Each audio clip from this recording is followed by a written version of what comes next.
ką, laba diena. Kadangi mėsos negalima, valgysim silkę. Tai šiandien aš pagaminsiu silkę žydiškai iš mano ir Rivos knygos Balebostė. Labai rekomenduoju, žinokite, rasite ten daug įvairių tokių lengvų, paprastų, namie lengvai pagaminamų ir skanių receptų. Tai Balebostė reiškia namų šeimininkė, nors man čia viena tokia draugė Erika bandė pasakyti, kad čia reiškia nusvilusi namų šeimininkė.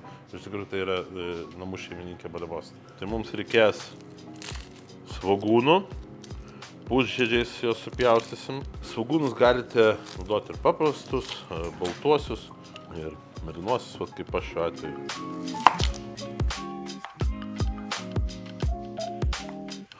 Alyvuogių aliejus, kaitinam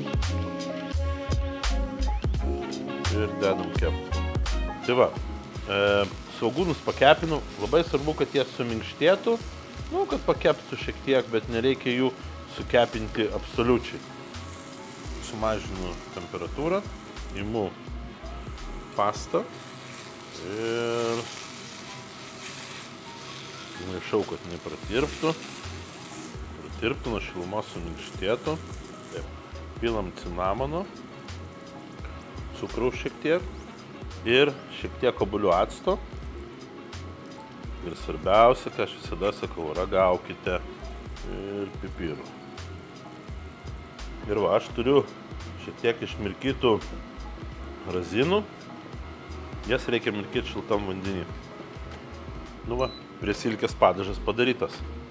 Dabar susipjaustysiu silkę, sudėsiu, atvėsinsiu padažą ir dėsime skanauti. Silkė kuo paprastesnė, šiaip, jeigu norite, tai galite visada pirkti Matijas arba geriausiai iš vis pačiam nusipirkti visą silkę ir ją išsidarinėti. Tada bus riebi, skani.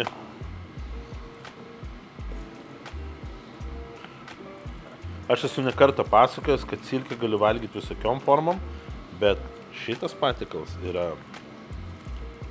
one of my favorites. Tikrai. Vienas skaniausių.